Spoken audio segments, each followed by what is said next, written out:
नमस्कार, मेरा नाम डॉक्टर अनु राजपुरोहित है। मैं एक कैंसर रोग विशेषज्ञ हूँ। मैंने एमडी मेडिसिन एसएमएस जयपुर से किया था, उसके बाद डीएम इन medical oncology Tata memorial hospital Mumbai से किया था। आज हम बात करेंगे कैंसर और उससे जुड़े कुछ सवालों की। कैंसर क्या होता है, इसका मैं सरल भाषा में जवाब देना चाहूंगी कि शरीर के विभिन्न अंगों के अंदर जो विभिन्न प्रकार की कोशिकाएं रहती है, जब वो अनियंत्रित रूप से बढ़ने लगती है तो उसे कैंसर कहते हैं, जिसके द्वारा शरीर में विभिन्न विभिन्न प्रकार के लक्षण आ सकते हैं। कैंसर को हम दो हिस्सों में विभाजित कर सकते हैं।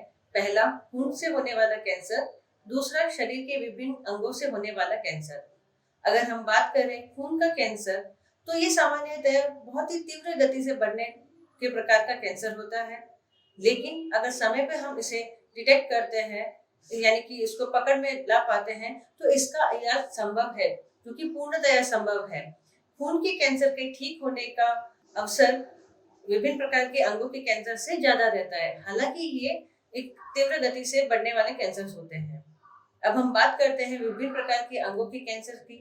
विभिन्न प्रकार के अंग यानी शरीर में फेफड़ों का कैंसर, बड़ी आंत छोटी आंत का कैंसर, प्रोस्टेट का कैंसर, महिलाओं के अंदर ब्रेस्ट कैंसर यानी स्तन कैंसर, अंडाशय का कैंसर एंड सर्वाइकल कैंसर। आज मैं महिलाओं के कैंसर पे फोकस करना चाहूंगी कि किस प्रकार के लक्षण आने पे हमें किस प्रकार के लक्षण आने पे हमें निकटतम डॉक्टर से जैसे हम जानते हैं, भारत के अंदर 3 मुख्य प्रकार के कैंसर हैं जो महिलाओं के अंदर पाए जाते हैं। मैं बताना चाहूंगी वो है स्तन कैंसर, अंडाशय का कैंसर एंड सर्वाइकल कैंसर। स्तन के अंदर अगर महिलाओं को कुछ असामान्य प्रकार की गांठ महसूस होती है, या फिर असामान्य प्रकार का कुछ श्राव स्वीकृत होता है, या फिर कुछ रक्त का श्राव होता है, तो ऐसी स्थिति में महिलाओं को उसे तुरंत से अपने निकटतम डॉक्टर को जाके दिखाना चाहिए। ये कुछ अग्रिम प्रकार के सिम्टम्स हैं, यानी लक्षण हैं, जिसको उन्हें इग्नोर नहीं करना चाहिए। अब हम बात करते हैं अंडाशय एंड सर्वाइकल कैंसर की। अंडाशय और सर्वाइकल कैंसर के अंदर महिलाओं को पेट के निचले हिस्से में दर्द हो सकता है, असामान्य प्रकार की ब्लीडिंग हो सकती है, असामान्य प्रकार का स्राव हो सकता है। ऐसी स्थिति में भी अपने निकटतम गायनेकोलॉजिस्ट या फिर फिजिशियन को जाके मिलना चाहिए, ताकि ऐसे सिम्टम्स को पकड़ में आने के बाद वो आपको आगे कैंसर रोग विशेषज्ञ के पास भेज सकते हैं। अब मैं बात करूंगी पुरुषों के अंदर। भारत में पुरुषों में होने वाले 3 प्रकार के मुख्य कैंसर रहते हैं। पहला, मुंह एंड गले का कैंसर। सेकंड, फेफड़ों का कैंसर। Third, prostate cancer. जो मुंह का कैंसर रहता है वो सामान्यतः तंबाकू का सेवन करने वाले पुरुषों में देखा जाता है। पुरुषों में होने वाला मुंह का कैंसर के अंदर उन्हें असामान्य प्रकार का जो ठीक नहीं होने वाला अल्सर जिसको बोलते हैं, मुंह के अंदर पाया जाता है, जिसे छाला बोलते हैं, जो ठीक नहीं हो रहा होता है लंबे समय से है, या फिर वो बढ़ते जा रहा है, या उसके अंदर से ब्लीडिंग स्टार्ट हो गया है।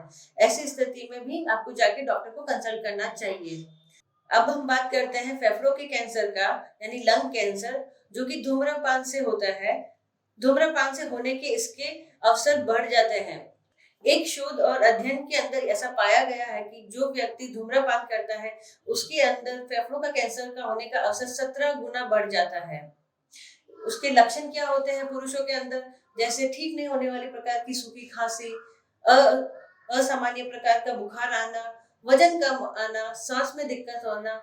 ऐसी स्थिति में उन्हें फिर से जाके हमारे फिजिशियन को दिखाना चाहिए, ताकि ये समय पे डिटेक्ट हो सके। अब मैं बात करूंगी प्रोस्टेट कैंसर की, जो मुख्यतया वृद्धावस्था में होता है, यानी 60 साल के अबाव ज्यादा देखने को मिलता है। इसके अंदर पुरुषों को पेशाब से रिलेटेड समस्या हो सकती है, जैसे रुक रुक के आना या उसमें जलन रहना। ऐसी स्थिति में उन्हें जाके डॉक्टर को दिखाना चाहिए, ताकि वो समय पे पकड़ में आ सके। अब मैं बात करूंगी, समाज में एक गलत धारणा है कि कैंसर हो गया तो क्या ये लाइफ का खत्म हो जाना है, कैंसर है तो क्या अब कुछ नहीं हो सकता। नहीं, ऐसा नहीं है। इस मिथ को, यानी इस गलत धारणा को हमें मिटाना होगा। घर घर में ये संदेश पहुंचाना होगा कि नहीं, कैंसर को अगर हम अग्रिम अवस्था में पकड़ पाते हैं तो ये पूर्णतया से ठीक हो सकता है। एक टर्म की मैं बात करना चाहूंगी यहाँ पे, जिसको बोलते हैं कैंसर स्क्रीनिंग। इसका क्या मतलब है?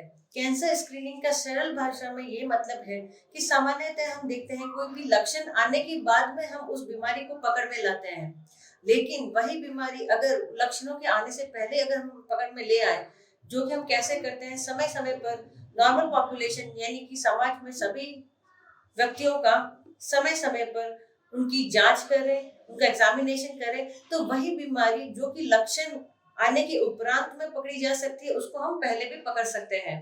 इसका फायदा क्या है कैंसर स्क्रीनिंग का? कैंसर स्क्रीनिंग का सबसे बड़ा फायदा ये है कि हम कैंसर को अग्रिम अवस्था यानी पहली अवस्था, दूसरी अवस्था में पकड़ सकते हैं। तो कैंसर जितना अग्रिम अवस्था में होता है यानी पहली अवस्था में होता है, उतना ही उसके ठीक होने के चांसेस भी ज्यादा होते हैं। इस तरह से पेशेंट के लिए ये अच्छा है, समाज के लिए अच्छा है। इस प्रकार से मानव संसाधनों का हम बचाव कर सकते हैं। कैंसर स्क्रीनिंग कैसे की जाती है, मैं इसे शॉर्ट में बताना चाहूंगी। फर्स्ट, महिलाओं के अंदर जो कि ब्रेस्ट कैंसर कॉमन है, उसके अंदर हम महिलाओं को ट्रेन करते हैं कि समय समय पर वो खुद ही अपना एग्जामिनेशन कैसे करे, खुद का जांच कर पता कैसे लगाए। हर महीने ये महिला को करना होता है कि उसे अपना ही एग्जामिनेशन करके कुछ असामान्य प्रकार की गांठ महसूस होती है तो अपने नियर बाई डॉक्टर को जाके बताना है। इसी प्रकार से जो अंडाशय और सर्वाइकल कैंसर है, उसके अंदर कुछ भी एबनॉर्मल चीज महसूस होती है, तब जाके बताना है। एक टर्म होती है पेप स्मीयर, जिसके द्वारा हम सर्वाइकल कैंसर को पकड़ में लाते हैं। ये एक निर्धारित समय पर महिलाओं को एडवाइस दी जाती है, उसी प्रकार से हम उस कैंसर को डिटेक्ट कर सकते हैं। पुरुषों के अंदर उसे समय समय पे जाके अपने हेड एंड नेक यानी मुंह की जांच करवानी चाहिए। कुछ भी प्रकार का असामान्य छाले होने पर उसे डॉक्टर को कंसल्ट करना चाहिए। नेक्स्ट मैं बात करूंगी प्रोस्टेट कैंसर की। एक टर्म होती है जिसको ट्यूमर मार्कर बोलते हैं, पीएसए का जांच वो करने पे भी प्रोस्टेट कैंसर को अग्रिम अवस्था में पकड़ा जा सकता है। इसी तरह से आज मैंने कैंसर और कैंसर से जुड़े हुए कुछ सवालों का जवाब दिया। वर्तमान में मैं निम्स हॉस्पिटल जयपुर में कार्यरत हूँ। किसी भी सेवाओं के लिए मुझे वहां संपर्क करें। धन्यवाद।